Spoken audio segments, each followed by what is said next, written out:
उसमें मोशन वाला भी तीन हम लोग फॉर्मूला देखे थे। तीन फॉर्मूला क्या क्या देखे थे बताओ कोई? तीन फॉर्मूला हम लोग देखे थे ना, क्या क्या था? पहला formula B is equal to U plus AT, पीछे बता रहे थे। S equal to U T plus half AT square, D square is equal to U square plus 2as। इससे रिलेटेड हम लोग काफी सारा न्यूमेरिकल भी बनाए थे। B is equal to U plus AT, B square is equal to U square plus 2as, और तीसरा था S equal to U T plus half AT square. ठीक है, जहां भी U है इसका मतलब क्या हुआ? हाँ आते जाओ, लेट आओ तो पूछा मत करो, पहले ही हम बोल दिए लेट आओ तो पूछो मत, इससे डिस्टर्ब होता है क्लास को। तो U मतलब हम क्या बोले थे? इनिशियल वेलोसिटी या प्रारंभिक वेग। ठीक है, और V जहां भी होगा इसका मतलब क्या हुआ? अब फाइनल वेलोसिटी या अंतिम वेग। U हो गया, क्लियर हो गया। A क्या होता है मेरा? जहां भी A होता है A किस चीज का साइन है? एक्सीलरेशन या तो हिंदी में बताओ त्वरण। ठीक है, T मतलब टाइम या समय, और S मतलब डिस्प्लेसमेंट या विस्थापन। ये चीज ध्यान रखना कि ऐसा नहीं कि जैसे कल उस दिन कोई तो बोल रहा था, याद नहीं आ रहा हमको, कोई स्टूडेंट बोल रहा था S मतलब टाइम बोल रहा था शायद कोई, तो S मतलब जहां भी S है इसका मतलब विस्थापन या डिस्प्लेसमेंट की बात कर रहे हैं हम लोग।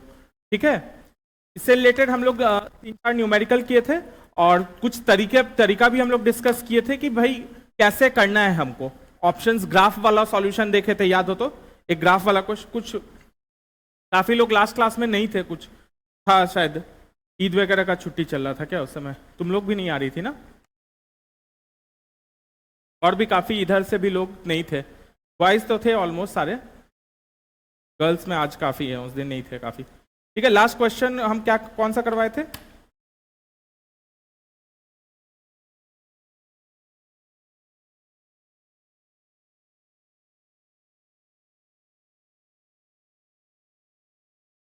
दिखाओ क्वेश्चन कौन सा, आखिरी क्वेश्चन कौन सा करवाए थे हम?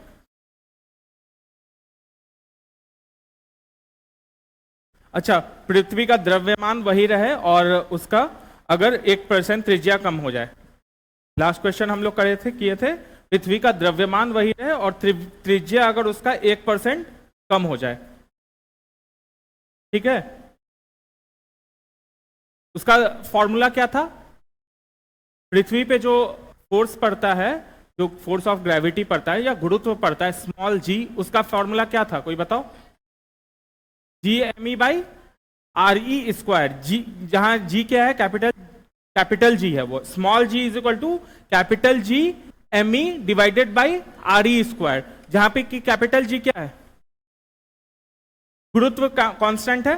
ठीक है, और एम ई क्या है?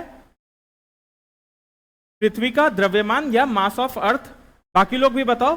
और आर ई क्या हो गया? त्रिज्या किसका? पृथ्वी का त्रिज्या या मतलब कि रेडियस ऑफ अर्थ। ठीक है, चलो उसको आगे से हम लोग कंटिन्यू करेंगे। एक सेकंड। हाँ, यदि पृथ्वी का द्रव्यमान वही रहे और 1% त्रिज्या 1% कम हो जाए तब पृथ्वी का भार जी पे कितना होगा, यहां तक हम लोग देख चुके थे। ठीक है, ये समझ में आ गया था सबको? यहां तक कोई डाउट है क्या?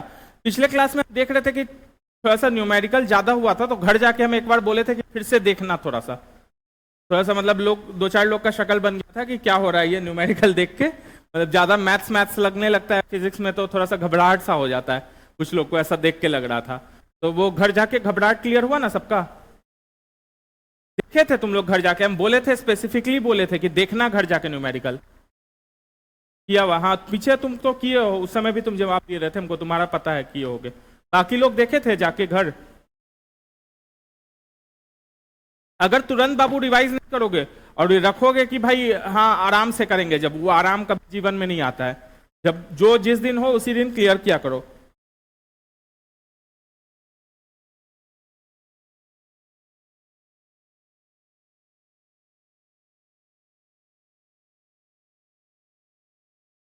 क्या चीज?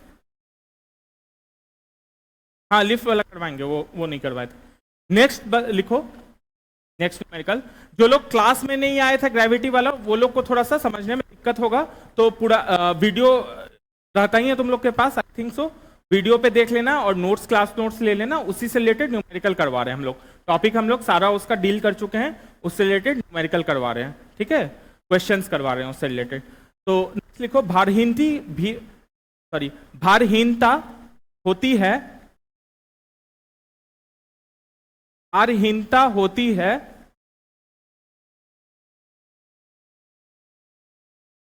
चार ऑप्शन है। पहला, गुरुत्वाकर्षण की शून्य स्थिति, ए हो गया गुरुत्वाकर्षण की शून्य स्थिति।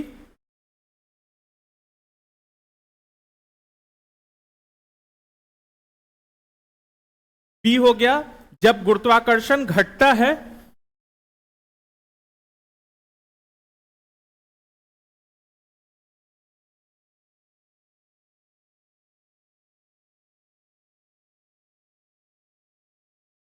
बी हो गया जब गुरुत्वाकर्षण घटता है।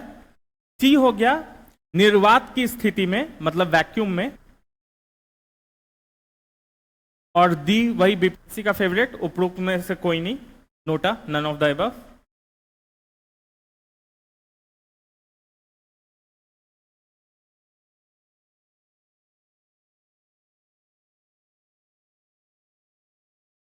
बताओ आंसर।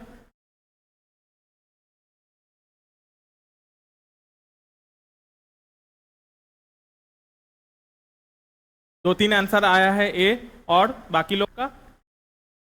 भारहीनता कब होता है?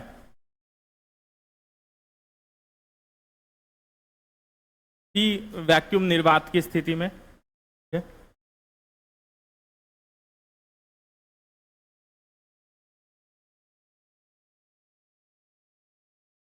ठीक है, तो भारहीनता जो एक परिस्थिति है वो कब होगा? जैसे हम लोग भार बराबर क्या बोलते हैं, एम जी। भारहीनता मतलब क्या कर दिए इसको, जो कर दिए, यही हुआ ना कि भार वेट हुआ जो डब्लू क्या हुआ मेरा, वेट या भार को डब्लू से डिनोट करते हैं हम लोग, है ना। तो हम भारहीनता का बात कर रहे हैं, मतलब कि डब्लू जो है मेरा, भार जो है वो 0 हो जाए, वो नहीं रहे भार। तो मतलब क्या होगा कि mg माइनस ma, जहां की a is equal to g के बराबर होगा, तभी भारहीनता की स्थिति आएगा। ये है ना कि ऐसा त्वरण उल्टे डायरेक्शन में, अगर mg मेरा कैसे जा रहा है, ऐसे जा रहा है, मतलब g ऐसे जा रहा है, मास तो वही रहेगा मेरा। किसी भी बॉडी का द्रव्यमान जो है या मास जो है स्मॉल m, वो तो बदलता नहीं है, वो तो उतना ही रहेगा हमेशा। हम खड़े हैं, पृथ्वी के पास हैं, तो हम पे एक त्वरण आ रहा है पृथ्वी के कारण, गुरुत्व त्वरण जिसको हम लोग बोले थे, जो क्या किसके बराबर है, स्मॉल जी के बराबर है, नीचे के डायरेक्शन में, ठीक है ना। तो अगर इसके उल्टा डायरेक्शन में अगर किसी तरह एक एक्सीलरेशन हम लोग एक त्वरण निकाल ले जो कि जी के बराबर हो, तो क्या हो जाएगा मेरा पूरा त्वरण, mg माइनस ma, मतलब क्या हो जाएगा, m कॉमन हो गया, g माइनस a, क्योंकि g और a बराबर है तो g माइनस a 0 हो जाएगा, तो m इंटू 0 0 हो जाएगा। तो ये भारहीनता की स्थिति है। तो जब गुरुत्व को शून्य कर देंगे तभी भारहीनता होगा, है ना। तो पहला ऑप्शन हो जाएगा।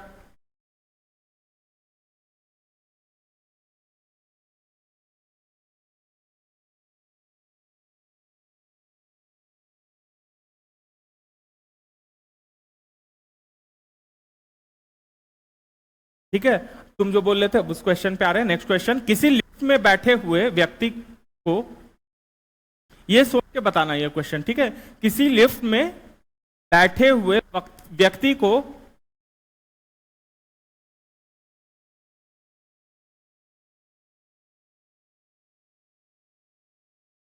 अपना भार कब अधिक मालूम पड़ेगा। ये लिफ्ट वाला क्वेश्चन ना बहुत आता है, इसी का घुमा घुमा के तरह का क्वेश्चन आएगा। ये लिफ्ट वाला जो क्वेश्चन है, इसी को कभी कुछ पूछेगा, कभी वैल्यू दे देगा कि भाई जो लिफ्ट है मेरा इस त्वरण से ऊपर जा रहा है, तुमको ग्रेविटी तो पता ही है, जी तो पता ही है, मेरा गुरुत्व कितना है 9.8 मीटर पर सेकंड स्क्वायर। तो उसके बाद तुमको कैलकुलेट करने बोल देगा कि भार कैलकुलेट करो। तो ये वाला जो क्वेश्चन है ये बहुत वेरिएशन में आ सकता है, न्यूमेरिकल में आ सकता है, तो ये पूछता ही है इस टाइप का क्वेश्चन। अगर गुरुत्व से पूछ रहा है तो ये बहुत मतलब स्टेट वगैरह का ये बहुत कॉमन क्वेश्चन है। ठीक है, तो इसको अच्छे से सोचना, इसका लॉजिक समझ के समझना, रटना मत इसको, लॉजिक समझना कि क्या है, क्यों ऐसा हो रहा है। ठीक है, तो किसी लिफ्ट में बैठे हुए व्यक्ति को अपना भार कब अधिक मालूम पड़ेगा? किसी लिफ्ट में बैठे हुए व्यक्ति को अपना भार कब अधिक मालूम पड़ेगा?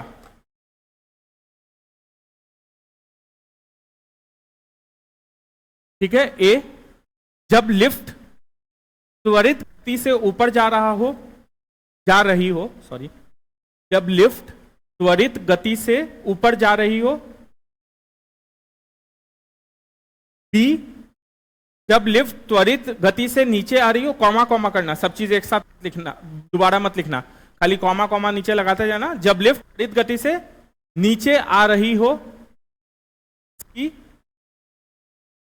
समान वेग से ऊपर जा रही हो, समान वेग से ऊपर जा रही हो, और फिर से कॉमा कॉमा करना। डी, समान वेग से नीचे आ रही हो। ए,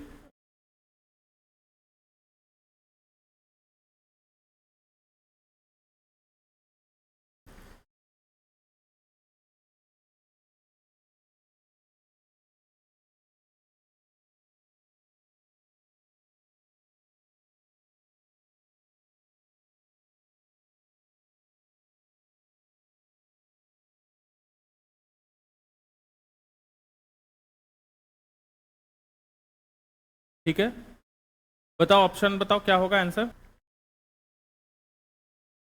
ए, और कोई ऑप्शन? सब लोग आंसर दो ना, दो ही तीन लोग आंसर दे रहे हो, क्वेश्चन नहीं समझ में आ रहा है भाई। हम लिफ्ट में खड़े हैं, लिफ्ट जानते हैं ना, जो ऊपर नीचे ले जाता है, मशीन जो होता है लिफ्ट, सब लोग देखें लिफ्ट, लिफ्ट में ऊपर नीचे जाते हैं, यहाँ भी बहुत जगह लगा हुआ है, यहाँ पे लिफ्ट, अपने रेलवे स्टेशन पे ही लिफ्ट लगा हुआ है।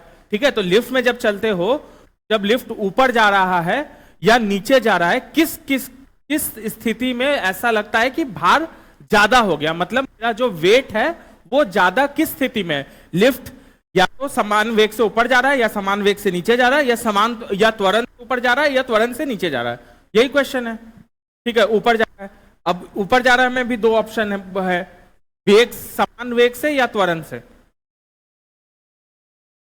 मतलब अगर कोई ऊपर जा रहा है बोल रहा है, तो उसमें ए और सी दोनों ऑप्शन ऊपर जा रहा है ना? तो कौन सा ऑप्शन सही लग रहा है? सबको ए लग रहा है, क्यों? क्योंकि लिफ्ट ऊपर जा रहा है तो भार मेरा क्या होगा? बढ़ेगा। कैसे बढ़ेगा? कि मेरा जो ये है बल जो है वो कितना लग रहा है? एम ए लग रहा है, और जो मेरा एक और है वो क्या लग रहा है भार के कारण? एम जी लग रहा है। ठीक है, तो न्यूटन के लॉ के हिसाब से, दिख रहा है ना इधर सबको, ये लुक नहीं रहा है ना? हाँ, तो न्यूटन के लॉ के हिसाब से जो बल लगेगा वो वही वेट होता है। तो वेट का W minus M G is equal to M A, तो W is equal to M G plus M A, मतलब एम जी प्लस ए। तो इसीलिए भार जो है वो एम जी से बढ़ के अब एम ए से थोड़ा ज्यादा बढ़ गया, मतलब एम जी से ज्यादा हो गया, मतलब भार ज्यादा लगेगा। इस टाइप का क्वेश्चन बहुत आएगा। वही अब क्या कर देगा, क्वेश्चन का वेरिएशन कैसे रहेगा, तुमको दे देगा कि भाई लिफ्ट जो है वो इस त्वरण से ऊपर जा रहा है, मान लो 9.8 मीटर पर सेकंड स्क्वायर के त्वरण से ऊपर जा रहा है। द्रव्यमान जो है वो कुछ दे देगा, मान लो 10 दे दिया या 100 दे दिया, तो आपका कितना भार कितना है? एक इंसान लिफ्ट में खड़ा है, लिफ्ट 9.8 मीटर पर सेकंड स्क्वायर के त्वरण से ऊपर जा रहा है, तो आपका भार कितना है? तो क्या होगा आंसर? भार कितना हो जाएगा? 9.8 into 9.8 common, sorry plus 9.8 into 100, यही हो जाएगा आंसर। ये प्लस समझ में आ रहा है ना सबको?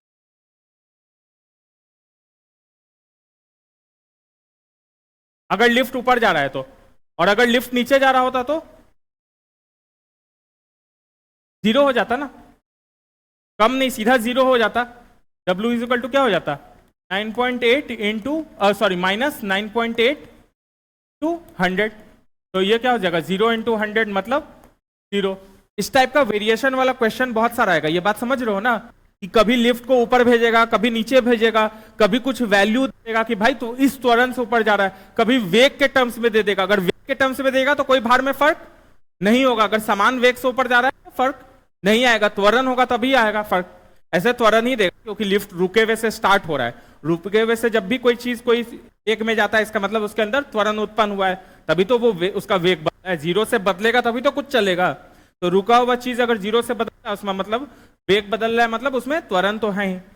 ठीक है, ये क्वेश्चन अच्छे से समझ में आया है? कोई डाउट है तो अभी भी सिंपल, लिफ्ट अगर ऊपर जाएगा तो जितना त्वरण से जा रहा है उतना m इंटू एम जुड़ जा रहा है, उतना बल जुड़ जा रहा है। ठीक है, इसलिए भार मेरा क्या हो जाएगा mg प्लस m a। अच्छा, m बदलेगा ऊपर जा रहा है या नीचे जा रहा है, उसमें क्वेश्चन में ये भी वेरिएशन, ये हम कहीं देखे हैं, ये क्वेश्चन हम देखे हैं, पूरा न्यूमेरिकल दे दिया था कि भाई ये त्वरण से ऊपर जा रहा है, x त्वरण से ऊपर जा रहा है, ये द्रव्यमान है आपका, ग्रेविटी तक का वैल्यू दे दिया था कि ग्रेविटी आप 10 लीजिए, कभी कभी 10 बोल देता है ना, 10 मीटर पर सेकंड स्क्वायर ले लीजिए, और तब बोल रहा था कि आपका जो वो है उसका द्रव्य सॉरी मास नहीं दिया हुआ था,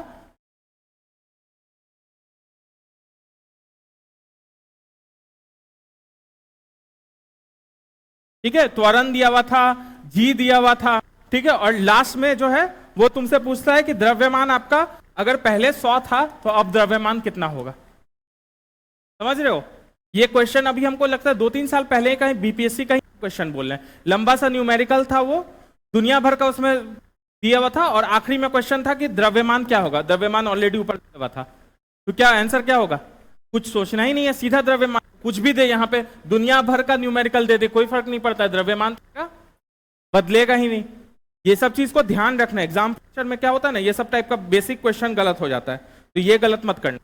ठीक है, ये हम कम से कम 3 से 4 बार बता चुके हैं ये बात की, इस टाइप का गलती नहीं करना है हम लोग को एग्जाम में। नेक्स्ट क्वेश्चन लिखो।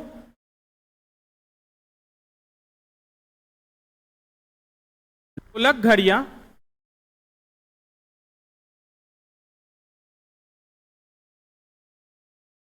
लोलक घड़ियां गर्मियों में सुस्त हो जाती है क्योंकि,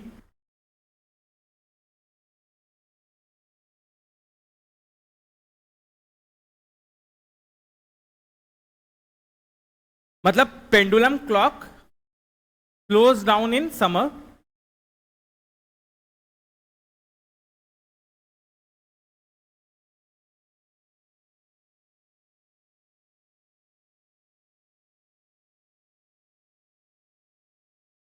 क्यों?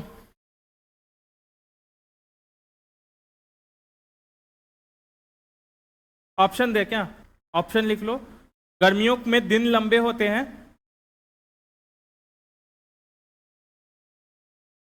गर्मियों में दिन लंबे होते हैं। दूसरा, कुंडली में घर्षण होता है।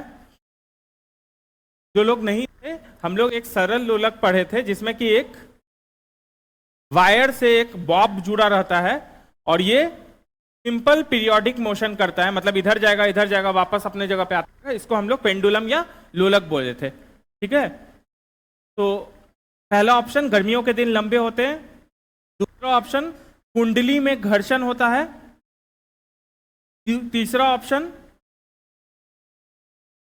लोलक की लंबाई बढ़ जाती है,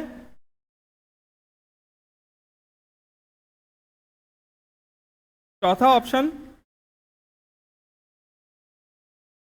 लोलक के भार में परिवर्तन होता है। ये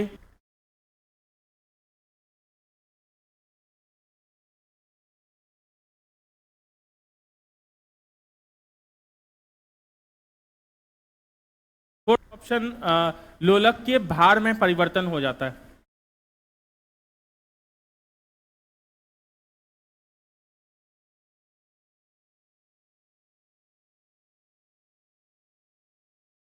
बताओ और लोग इधर से बताओ क्या होगा। जो थे पिछले क्लास में, बहुत लोग तो नहीं थे तो लोगों को नहीं समझ में आ रहा होगा। जो लोग थे उन लोगों को क्या लग रहा है, क्या क्या आंसर होगा बताओ। ढोलक के भार, मतलब ऑप्शन कौन सा तुम बोल रही हो, डी। डी बोल रही हो, ठीक है। और तुम लोग नहीं थी कल लास्ट क्लास में। इधर आगे बॉयज ग्रुप से सी, और उधर सब लोग सी। बॉयज ग्रुप में सबका सी है। तुम्हारा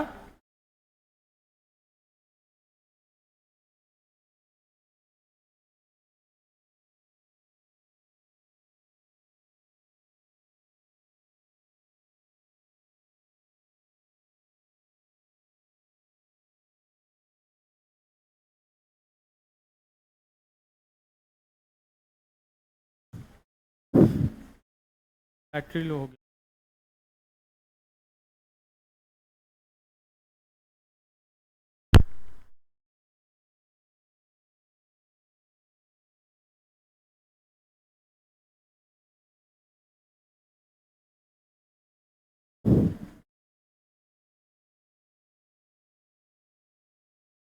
ए, और कोई ऑप्शन इधर गर्ल्स ग्रुप से कोई ऑप्शन नहीं आ रहा है आंसर। एक ऑप्शन आंसर आया डी। तो पहले हम लोग देखे थे कि आवर्त काल क्या होता है लोलक का, या टाइम पीरियड बराबर क्या होता है, फॉर्मूला क्या थे देखे थे हम लोग।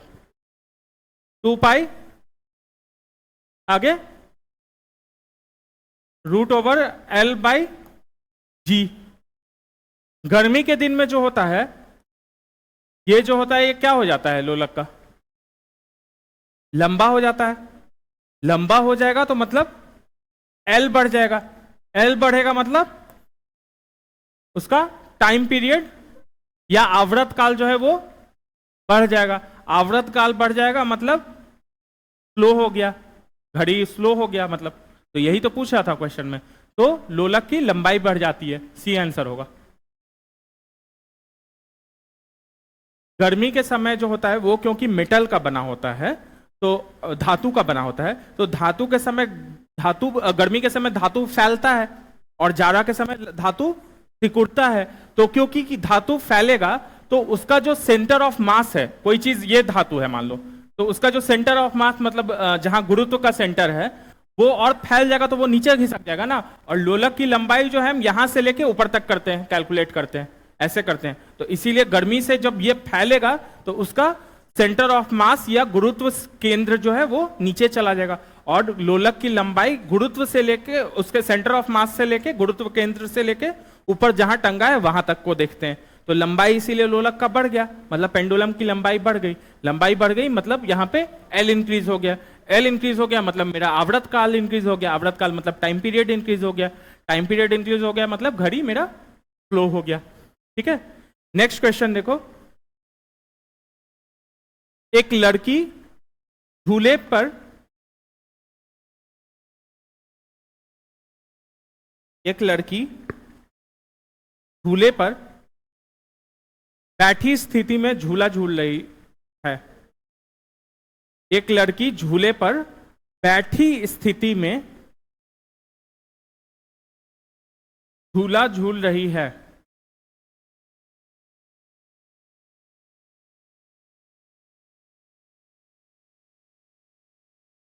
उस लड़की के खड़े हो जाने पर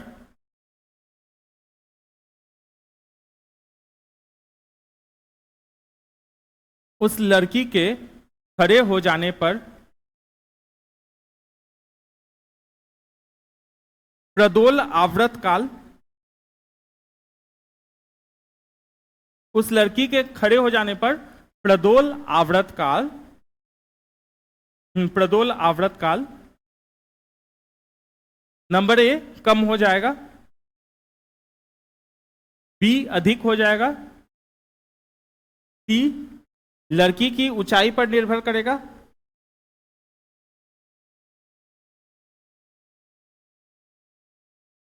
डी अपरिवर्तित रहेगा।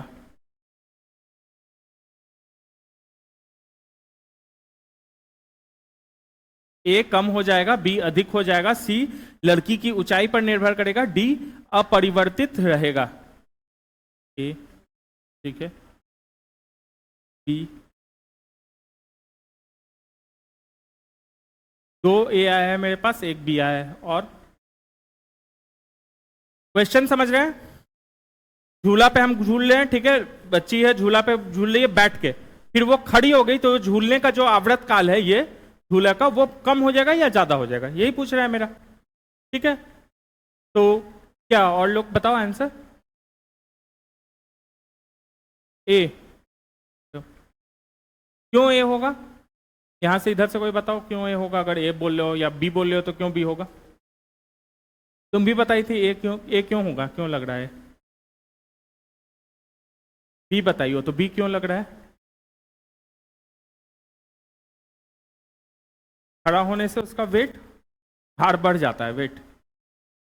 मतलब तुम अभी बैठी हो तो तुम कम वजन की हो, अभी तुम खड़ी हो जाओगी तो ज्यादा वजन की हो जाओगी। लॉजिक से सोचो, नहीं इसमें कोई दिक्कत नहीं है, मतलब ठीक है, हम लोग सब लोग सीखने आए हैं, अपना लॉजिक लगाओ। सही है, तो सोचने का तरीका तो सही है, कुछ तो सोच रही है तो अच्छी बात है, ये अच्छा तरीका है। कुछ जो लोग नहीं आंसर दिए उससे बेटर है कि कुछ सोचे, कुछ लॉजिक लगाए। अभी थोड़ा गलत लॉजिक लगाइए, कल को समय सही लॉजिक लगाएगी, लॉजिक ही से करना है हमको आंसर। ये बहुत सही डायरेक्शन में जा रही हो तुम, गलत आंसर से अपने आप को वो मत करो। जो इसका आंसर है ना, ये सोचने का तरीका कुछ तो है, ये कुछ वेट से लिंक कर रही है, तो बहुत अच्छी बात है ये। और बाकी लोग, तुम क्यों बोली थी ये? तुम ही बोली थी ना ए? हाँ, तो क्यों बोली थी ये? आगे बोल, क्यों ए क्यों लग रहा है? देखो, इतना तो समझ में आ रहा है, क्वेश्चन इससे रिलेटेड है, मेरा फॉर्मूला सामने ही लिखा हुआ है। ठीक है, हम आवृत काल की बात कर रहे हैं, मतलब टाइम पीरियड की बात कर रहे हैं। ठीक है, लड़की बैठी है फिर खड़ी हो गई, अभी तुरंत हम बोले हैं कि जो गुरुत्व का केंद्र होता है, जो लंबाई होता है एल जो होता है, वो जहां से मेरा पेंडुलम शुरू होता है, जिस जगह से लटका रहता है, जिसको पॉइंट ऑफ सस्पेंशन बोल रहे थे, वहां से लेके जो मेरा लोलक होता है, गोला जो होता है, उसका सेंटर ऑफ मास, मतलब गुरुत्व का जो केंद्र है, वहां तक की जो लंबाई होते हैं उसी को हम लोग एल बोलते हैं। ठीक है, पिछले क्लास में भी ये हम लोग डिस्कस किए थे। तो जब लड़की बैठी है तो उसका जो सेंटर ऑफ मास है, जो उसका गुरुत्व केंद्र है, वो कहां होगा? मान लो ये झूले पे है, लड़की यहां पे बैठी है, मान लो ऐसे, ठीक है, इमेजिन कर लेना लड़की है, तो इसका गुरुत्व का केंद्र कहीं ना कहीं यहां पे होगा, है ना, उसके बॉडी के बीच में कहीं होगा। जब वो खड़ी हो गई, अब यहां पैर लटका के बैठी थी, अब झूला से खड़ी हो गई, तो सेंटर ऑफ मास या गुरुत्व केंद्र क्या हो जाएगा? थोड़ा ऊपर हो जाएगा। झूला जो है मेरा यहां लटका हुआ है ऊपर से, लंबाई पहले के केस में यहां तक था, मान लो यहां से लटका हुआ है, तो पहले केस में लंबाई कितना था? यहां से यहां तक था x, मान लो यहां से यहां तक, अब दूसरे केस में खड़ी हो गई तो ये y लंबाई हो गया। x बड़ा है कि y बड़ा है? x बड़ा है, मतलब y छोटा है x से, मतलब जब खड़ी हुई तो लोलक का लंबाई जो है, वो लोलक नहीं, जो लंबाई है मेरा झूले का इफेक्टिव लेंथ जो है मेरा, वो क्या हो गया? कम हो गया। ये कम हो गया मतलब आवृत काल क्या हो जाएगा? कम हो जाएगा। समझ में आया? कितना इजी क्वेश्चन है, थोड़ा सा लॉजिक और लगाना है। तुम लॉजिक अच्छा लगा रही थी लेकिन थोड़ा गलत डायरेक्शन में सोच रही थी, तो सही डायरेक्शन में ऐसे ही हम लोग को लॉजिक लगाना है। इस टाइप का बहुत वेरिएशन आएगा, हमको ये रटना नहीं है कि लंबाई बढ़ा और घटा से क्या है, लंबाई कैसे बढ़ेगा वो तो कल को कुछ और सिनेरियो पूछ सकता है, जरूरी थोड़े बीपीएससी यही पूछेगा जो हम बता रहे हैं, लेकिन इसी से रिलेटेड कुछ पूछेगा। तो सोचने का तरीका सीखो, रटने का तरीका नहीं सीखो, सोचने का तरीका सीखो कि आंसर कैसे निकलेगा मेरा, कैसे। सब बात समझ रहे हो? फिर से बताएं क्या? झूले पे बैठी हुई लड़की है, ठीक है, यहां पे ये ऐसे मान लो बैठी हुई है, ठीक है, स्पॉन्ज बॉब टाइप का कैरेक्टर बना दिए, ठीक है, तो उसका जो वो है गुरुत्व केंद्र या सेंटर ऑफ मास, वो कहां होगा? यहां कहीं होगा बीच में, ठीक है। तो जो मेरा हाइट है ऐसे सिस्टम का, ये जो झूला है इसका हाइट जब हम देंगे तो यहां गुरुत्व केंद्र से लेके पॉइंट ऑफ सस्पेंशन, मतलब जहां से झूला लटका है वहां तक होगा, इसको हम मान लिए x। अब दूसरे केस में क्या बोल रहा है कि लड़की जो है वो खड़ी हो गई, खड़ी हो गई तो ऐसे हो गई, तो इसका जो केंद्र है गुरुत्व केंद्र या सेंटर ऑफ मास है वो क्या हो जाएगा? ऊपर हो जाएगा हल्का, तो मेरा लंबाई क्या हो जाएगा? पॉइंट ऑफ सस्पेंशन मतलब जहां से लटका है वहां से लेके गुरुत्व केंद्र तक, इसको हम मान लिए वाई। वाई क्या हो गया मेरा, एक्स से छोटा हो गया क्योंकि गुरुत्व केंद्र ऊपर आ गया। तो सिंपल पीरियोडिक मोशन में हम लोग कल पढ़े थे कि मेरा फॉर्मूला होता है आवर्त काल to equal to T equal to 2π√L/g। तो L जो है खड़ा होने पे क्या हो जा रहा है, छोटा हो जा रहा है, छोटा हो जा रहा है मतलब आवर्त काल कम हो जा रहा है, T मतलब कम हो जाएगा। यही तो पूछ रहा था, यही पूछ रहा था ना क्वेश्चन में कि आवर्त काल क्या हो जाएगा। तो आंसर क्या हो जाएगा मेरा, कम। तो ए हो जाएगा आंसर।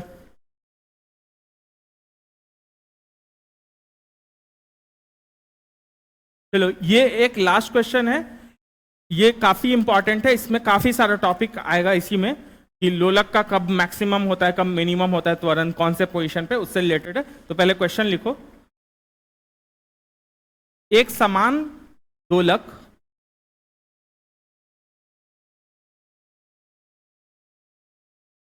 एक सामान्य दोलक का दोलन चल रहा है, एक सामान्य दोलक का दोलन चल रहा है। अभी तक सबको क्लियर है ना, ये बात समझ में आए ना क्या हम बोल रहे हैं।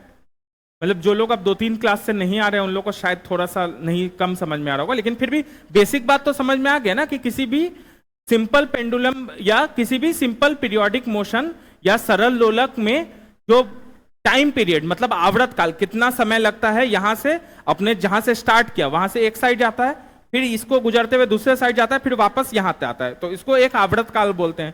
पूरा टाइम पीरियड जहां से शुरू किया उसी पोजीशन पे फाइनली वापस आने को, तो फाइनल वापस आने को आवर्त काल बोलते हैं। वो आवर्त काल क्या चीज पे डिपेंड करता है, कितना लंबाई है एल, ठीक है, ग्रेविटी जहां पे है मतलब अर्थ पे है तो उसका ग्रेविटी क्या हो जाएगा जी, और 2π तो कांस्टेंट ही है। इसके मास पे डिपेंड कर रहा है, इसके द्रव्यमान पे डिपेंड कर रहा है, जो नीचे पेंडुलम में लटका रहता है उसके द्रव्यमान पे, उस पर निर्भर कर रहा है, नहीं कर रहा है। कहीं m दिख रहा है इस फॉर्मूला में। जो आवर्त काल है या टाइम पीरियड है वो मेरे लोलक के मास, बॉब जो है उसके मास या द्रव्यमान पे डिपेंड कर रहा है। नहीं, क्यों नहीं कर रहा है, क्योंकि यहां दिख तो रहा है मेरा फॉर्मूला 2π√L/g, यहां तो m है ही नहीं। ठीक है, ये सब बात हम कल बताए थे, अच्छे से डिटेल में बताए थे, इस पे लिखवा भी दिए थे, हमको लगता है ये लाइन भी लिखवा दिए थे। तो जब क्लास छूटा करे तो पिछला नोट्स थोड़ा देख लिया करो, या वीडियो तुम लोग को मिल जाता है ना, चैनल पे अपलोड होता होगा ना तुम लोग को, तो वहां देख लिया करो। ठीक है, इससे थोड़ा क्लास अपडेटेड रहेगा। छूट गया कोई बात नहीं, हम कुछ पर्सनल काम में बिजी हैं, कोई बात नहीं, छूट गया क्लास, लेकिन अपडेटेड आओ, नहीं तो फिर ऐसा ब्लैंक ब्लैंक सा लग रहा है 2-4 लोग। ठीक है, कोई बात नहीं। इसमें लिखो एक सामान्य दोलक का दोलन चल रहा है, एक सामान्य दोलक का दोलन चल रहा है, फुल स्टॉप। ऐसे में डैश देके पहला पॉइंट,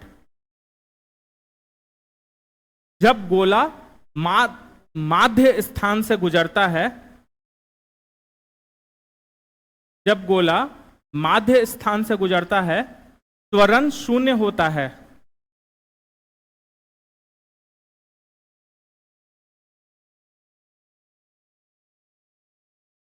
जब गोला माध्य स्थान से गुजरता है त्वरण शून्य होता है। नंबर 2, हर आवर्तन में, पहला वाला, एक सामान्य दोलक का दोलन चल रहा है, फुल स्टॉप। ऐसे में पहला पॉइंट, जब गोला माध्य स्थान से गुजरता है त्वरण शून्य होता है, त्वरण शून्य होता है। नंबर 2, हर आवर्तन में गोलक, हर आवर्तन में गोलक 2 बार किसी एक निर्दिष्ट वेग, 2 बार किसी एक निर्दिष्ट वेग को प्राप्त करता है।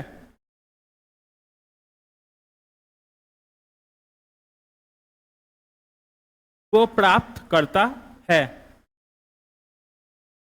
नंबर 3, दोलन के दौरान, दोलन के दौरान जब गोला चरम स्थिति पर पहुंचता है,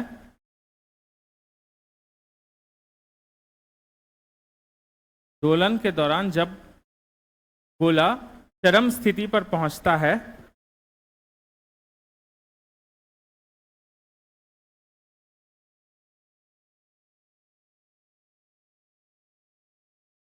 कॉमा उसके गति और त्वरण दोनों शून्य होते हैं।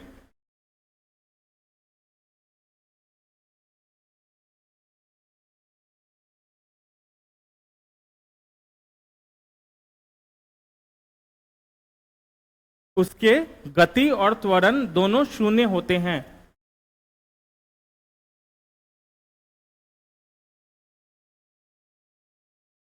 चौथा, सामान्य दोलक का दोलन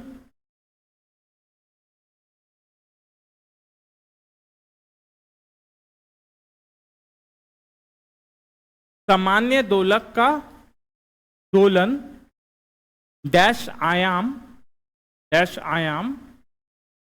समय के साथ साथ कम होता जाता है।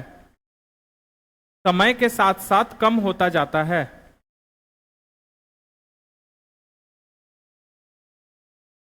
कौन सा?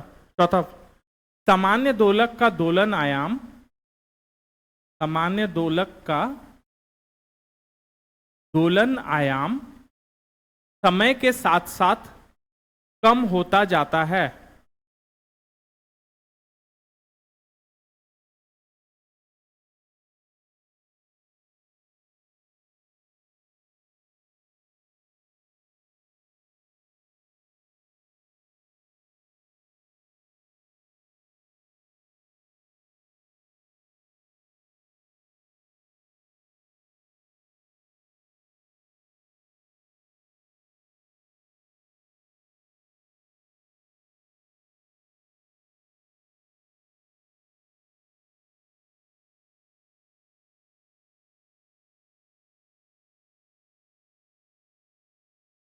ऑप्शन दिया हुआ है, कौन सा सही है बताओ? ए बी सी डी में से कौन सा सही है? हाँ, ए मतलब 1 and 2, बी मतलब 3 and 4, सी मतलब 1 to 4, डी मतलब 2 3 4।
बताओ ये वाला सी, एक आंसर आया। ठीक है, यहां से भी कोई कुछ आंसर दे रहा था। ए, ठीक है, ए मतलब 1 2 और सी मतलब 1 to 4, तो क्लोज इनफ दोनों का आंसर। और बी, बी मतलब 3 4।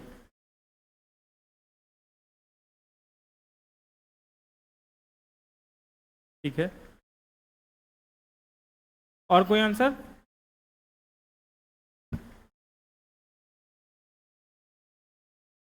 बाकी लोग ट्राई ही नहीं कर रहे हैं क्या? कि क्वेश्चन नहीं समझ में आ रहा है?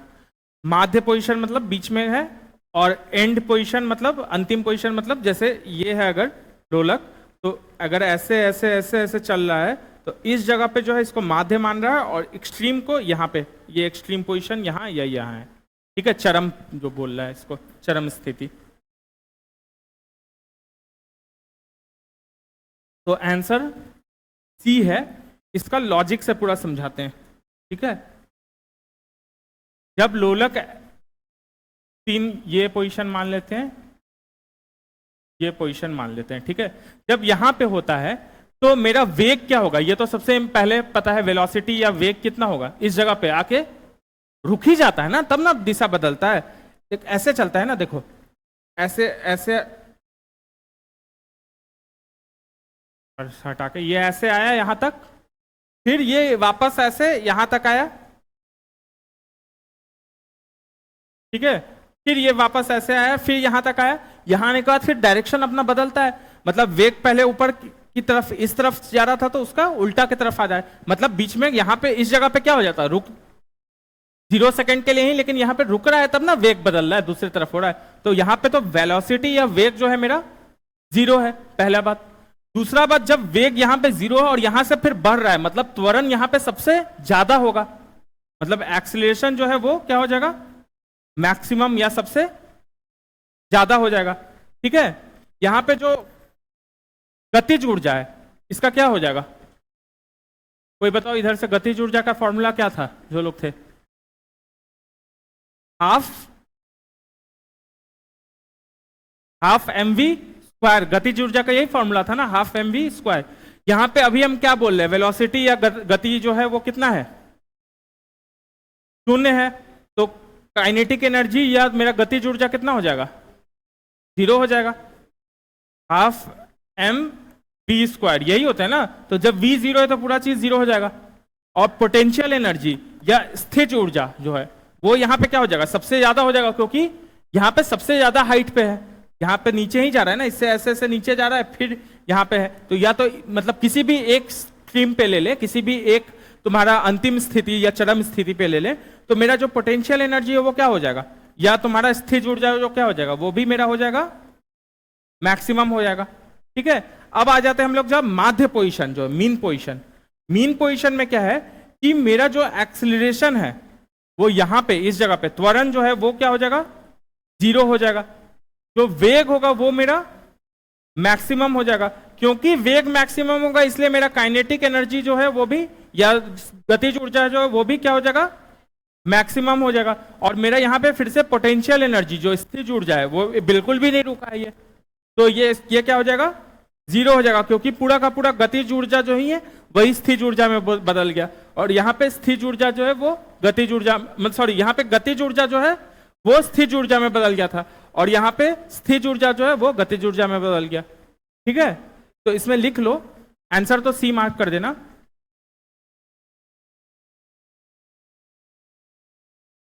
बात समझ में आ रहा है क्यों हो रहा है, रटोगे तो नहीं समझ में आएगा, लॉजिक से अगर समझोगे कि भाई यहां पे जब पहुंचा, यहां पे पहुंचा तो रुका है तब ना वापस आया, नहीं तो नहीं रुकता तो उधर ही जाता रहता ना, उल्टा जाने के लिए हम इधर दौड़ रहे हैं, हमको इधर जाना है तो दूसरे 1 सेकंड के लिए रुकेंगे तब ना दूसरे साइड जाएंगे, तो मेरा गति क्या हो जाएगा, रुक गए मतलब क्या हो गया, गति मेरा क्या हो गया, या वेग मेरा क्या हो गया, 0 हो गया, वेग मेरा 0 हो गया, वहीं से मेरा गतिज ऊर्जा निकल जाएगा, गतिज ऊर्जा इसका फॉर्मूला हमको पता है, हाफ mv स्क्वायर, मतलब kinetic energy is equal to half mv square, मेरा वेलोसिटी 0 हो गया तो मेरा काइनेटिक एनर्जी ऑब्वियसली 0 होगा, ठीक है। जब मतलब काइनेटिक एनर्जी पूरा 0 हो गया, मतलब पोटेंशियल एनर्जी या यानी कि गतिज ऊर्जा जब पूरा 0 हो गया, तो मतलब पूरा का पूरा गतिज ऊर्जा मेरा किस में बदल गया, स्थिज ऊर्जा में, सबसे ऊंचाई पे, यही हम लोग पढ़े थे ना, ऊंचाई पे जब जाते हैं तो मेरा स्थिज ऊर्जा डेवलप हो जाता है, और ऊंचाई से जब गिरने लगता है तो स्थिज ऊर्जा जो है वही गतिज ऊर्जा में बदल जाता है। तो यहाँ पे क्या हो गया, सबसे ऊंचाई वाले पोजीशन पे, एक तो अपने लाइफ स्पैन के सबसे ऊंचाई वाले पोजीशन पे, पहली बात। दूसरी बात क्या है कि वहां पे गतिज ऊर्जा जो है पूरा 0 हो गया, मतलब स्थिज ऊर्जा सबसे ज्यादा हो जाएगा, तो पोटेंशियल एनर्जी मैक्सिमम, ठीक है। और त्वरण, त्वरण क्योंकि यहां से 0 से स्टार्ट होके उसको चलना है, 0 पे रुके नहीं रहना है, 0 से किसी चीज को आगे बढ़ना है, मतलब पहले वेग 0 है, वेग 0 से अब बदल रहा है, 0 से बदल रहा है तो मतलब वहां पे सबसे ज्यादा त्वरण होगा, ऐसे भी जितना ऊंचाई से फेंकेंगे उतना ज्यादा त्वरण होता है, ठीक है। तो इसमें लिख लो, सरल आवृत गति करने वाला,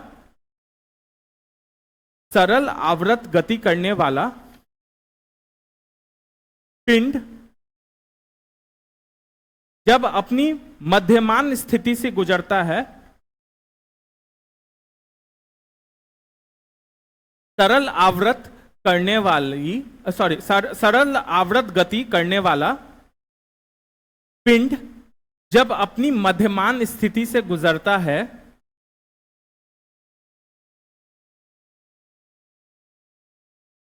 कॉमा तो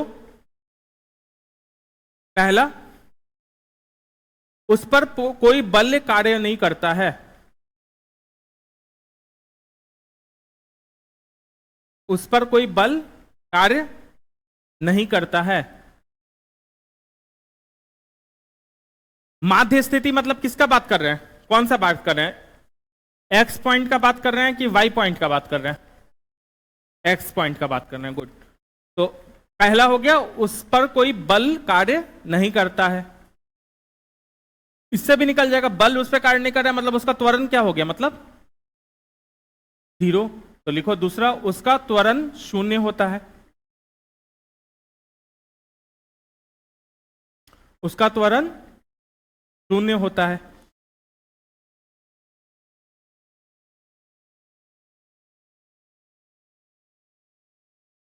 ठीक है। सी, वेग क्या होगा, 0 होगा कि अधिकतम होगा, मैक्सिमम होगा। तो वेग अधिकतम होता है, मीन्स वेलोसिटी इज मैक्सिमम। पहला हो गया फोर्स 0, सेकंड हो गया एक्सीलरेशन 0, थर्ड हो गया वेलोसिटी मैक्सिमम, चौथा लिखो गतिज ऊर्जा यानी कि काइनेटिक एनर्जी। गतिज ऊर्जा क्या होगा, अगर वेलोसिटी या वेग मैक्सिमम है तो गतिज ऊर्जा या काइनेटिक एनर्जी क्या होगा, वो भी मैक्सिमम होगा, अधिकतम होगा। तो लिखो गतिज ऊर्जा अधिकतम होती है,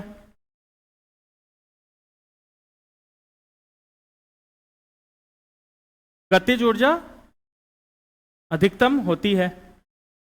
पांचवा लिखो स्थिज ऊर्जा,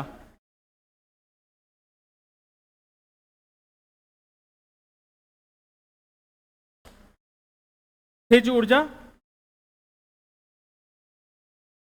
वो क्या हो जाएगा, 0 होती है।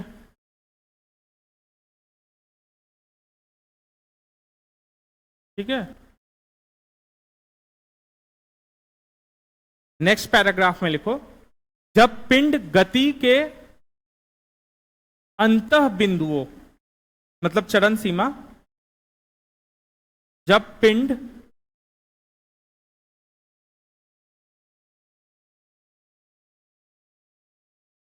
गति के अंतः बिंदुओं यानी कि ब्रैकेट में चरम स्थिति, मतलब किसकी बात कर रहे हैं हम, एक्स की बात कर रहे हैं या वाई की बात कर रहे हैं, वाई की बात कर रहे हैं कि जेड की बात कर रहे हैं,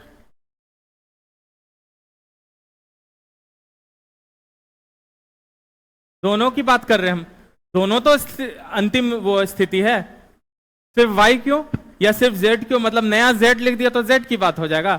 हम क्या बोले, पहला वाला था मध्य की बात, तो मध्य तो एक ही होगा, एक्स जो है बीच में जो है वो मध्य तो एक ही होगा, लेकिन चरम स्थिति क्या है, या तो इस साइड हो चरम स्थिति या उस साइड हो, बात तो बराबर है दोनों साइड, तो चाहे वाई बोलो चाहे जेड बोलो, जो बोलो उसको। तो जब पिंड गति के अंतः बिंदुओं ब्रैकेट में चरम स्थिति पर पहुंचता है तो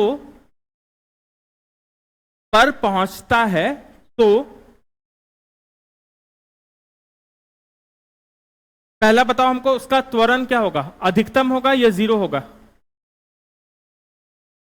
का त्वरण नहीं, वो 0 से बढ़ना चाह रहा है ना, वहां से 0 से उसको आगे बढ़ना है। अगर 0 ही त्वरण रह गया और वेग भी वहां पे 0 है, वेग तो 0 है ये तो पक्का है ना, क्योंकि रुका हुआ है, यहां जाके रुका तब इधर आया। अगर त्वरण भी इसका 0 हो जाएगा तो क्या होगा, ये तो रुका ही रह जाएगा, नीचे तो कभी आ ही नहीं सकता है। बात समझ रहे हो, अगर किसी चीज में वेग नहीं है मतलब वेलोसिटी नहीं है मेरे में, और हम में त्वरण भी नहीं है, अगर त्वरण नहीं है मतलब एक्सीलरेशन नहीं है, तो हम कभी मूव कर सकते हैं, यहां से घिसक सकते नहीं, क्योंकि मेरा वेग जो है, अगर वेग 0 से हल्का भी बढ़ा तो इसका मतलब क्या है कि त्वरण हो गया, तो त्वरण वेग 0 है अगर मेरा, तो हम रुके ही रह जाएंगे, तो यहां पे आके रुकता तो नहीं है, वो वापस नहीं चाहता है, मतलब त्वरण उसका सबसे अधिक होता है इस पॉइंट पे, एक्सट्रीम पॉइंट पे। तो पहला हो गया उसका त्वरण अधिकतम होता है। सोचने से, लॉजिक से ऐसे मतलब ऊपर ऊपर से देखोगे तो लगता है कि हाँ यहाँ रुका हुआ है तो त्वरण भी तो मैक्सिमम 0 होना चाहिए, लेकिन इस पे जब अंदर से लॉजिक से सोचोगे कि अगर वेग भी जीरो है और त्वरण भी जीरो होगा तो इसका मतलब ये तो हमेशा यही रुका रह जाएगा, ये तो नीचे कभी आ ही नहीं सकता है। जिस चीज का गति जीरो है, वेग जीरो है, और उसमें त्वरण खत्म कर दें, नहीं लाए, तो वो कभी उस स्थिति से हिलेगा नहीं, हिलेगा। उसमें स्थिर ऊर्जा होगा, अगर होगा तो गतिज ऊर्जा कभी उसमें हो ही नहीं सकता है। तो इसलिए यहां पे उसका त्वरण अधिकतम होता है। दूसरा, उस पर कार्य करने वाला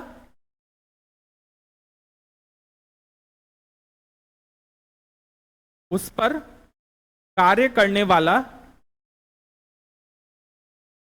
प्रत्यानयन बल,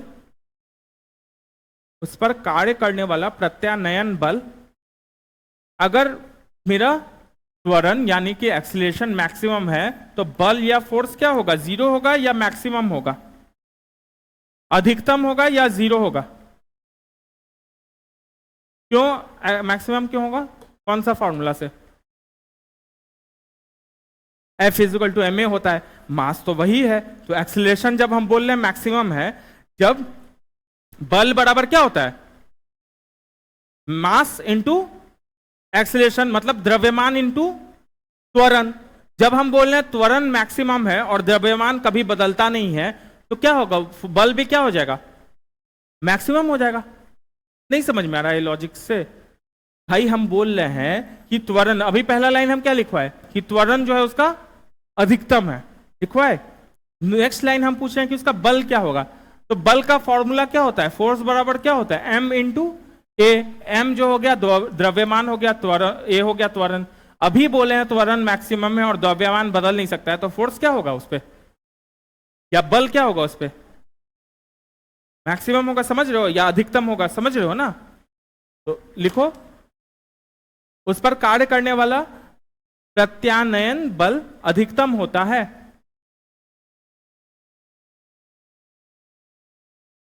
अब तुम लोग बताओ हमको, गतिज ऊर्जा और स्थिर ऊर्जा क्या होगा, एक अधिकतम होगा एक शून्य होगा, तो कौन सा अधिकतम होगा कौन शून्य होगा, इधर से तुमको आ रहा है, हम समझ रहे, उधर भी आ रहा है, इधर से कोई बताओ, गतिज ऊर्जा क्या होगा, गतिज ऊर्जा जीरो हो जाएगा, ठीक है। और स्थिर ऊर्जा जीरो होगा या मैक्सिमम होगा, मैक्सिमम होगा, मतलब अधिकतम होगा या शून्य होगा। और कोई आंसर, क्यों बोल रही है गतिज ऊर्जा जीरो होगा, कौन सा फॉर्मूला लगा रही है, गतिज ऊर्जा का फॉर्मूला क्या होता है, हाफ एम वी स्क्वायर। यहां v क्या है, वेग जो है, वेलोसिटी क्या है, चरम पे अभी वेग क्या है, यहां पे आके क्या हुआ, रुका तब ना वापस आया, तो चरम पे मेरा वेग क्या हो गया, जीरो हो गया, मतलब गतिज ऊर्जा क्या हो जाएगा, जीरो हो जाएगा। तो लिखो, गतिज ऊर्जा शून्य होती है, गतिज ऊर्जा शून्य होती है।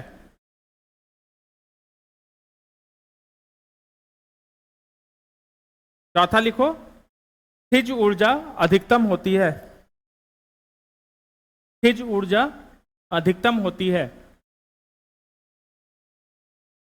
और पांचवा लिखो, वेग शून्य होता है।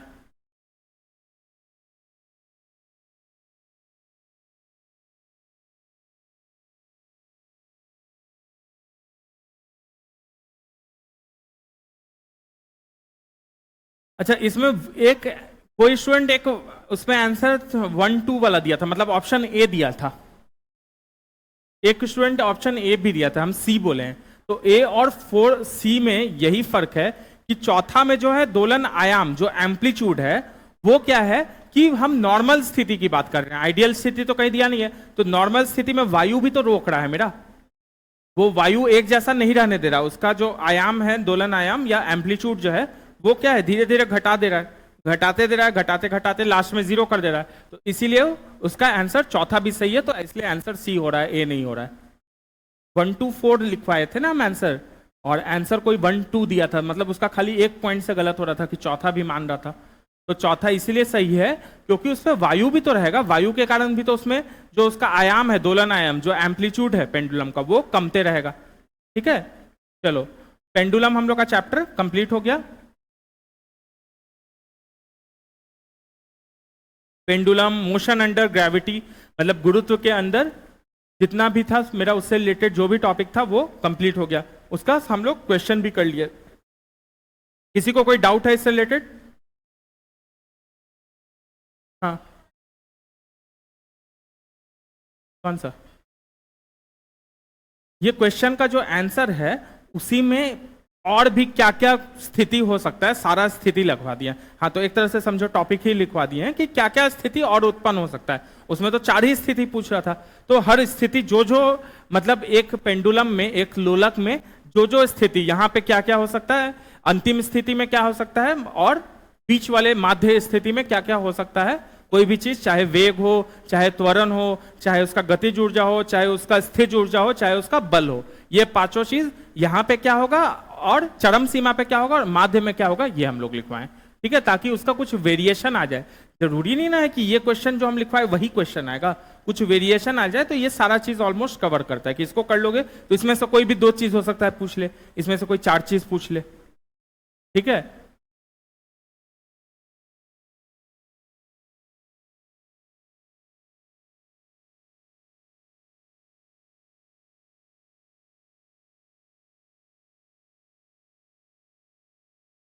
ठीक है। नेक्स्ट हम लोग चैप्टर शुरू करेंगे, स्थूल पदार्थों के गुण या फिजिकल प्रॉपर्टीज ऑफ मैटर। ये चैप्टर खत्म हो गया, मोशन अंडर ग्रेविटी खत्म हो गया मेरा। अब हम लोग नेक्स्ट चैप्टर शुरू करेंगे, स्थूल पदार्थों के गुण या फिजिकल प्रॉपर्टीज ऑफ मैटर। तो हेडिंग डालो, स्थूल पदार्थों के गुण।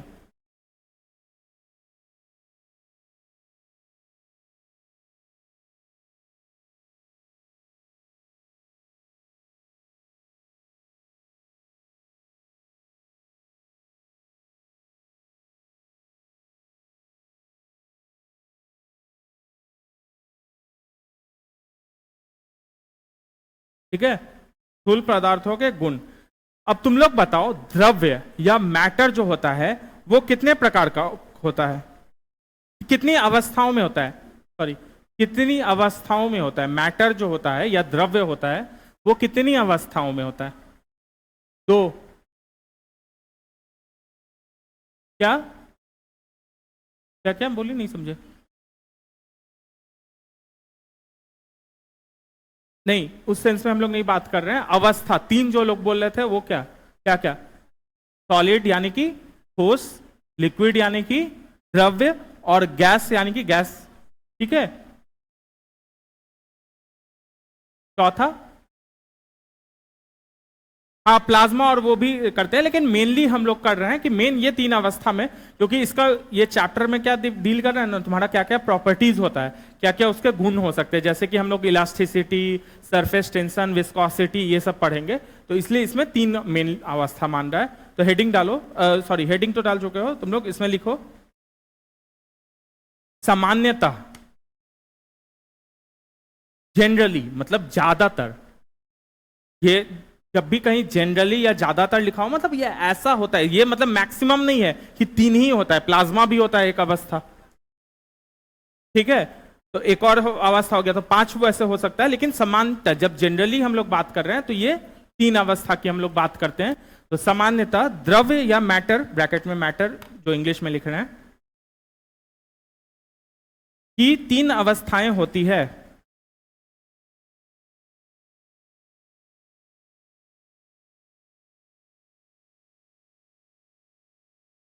तीनों अवस्था लिख लो। पहला क्या लिख रहे हो?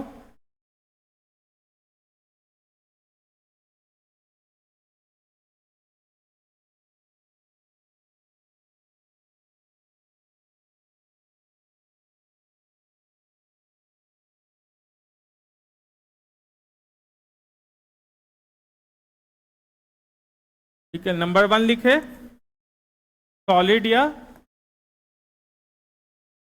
ठोस। नंबर 2 क्या लिखे? लिक्विड या,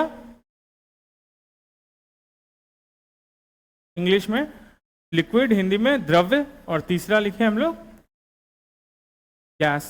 ठीक है, तो इन तीनों पे अलग अलग चीजें, बहुत सारी चीजें आती हैं। तो पहला लिखो, ठोस में क्या क्या हो सकता है, कुछ कुछ गुण होता है, विशेष गुण होता है। तो विशेष गुण, हेडिंग डालो विशेष गुण। नंबर 1, ठोस में प्रत्यास्था,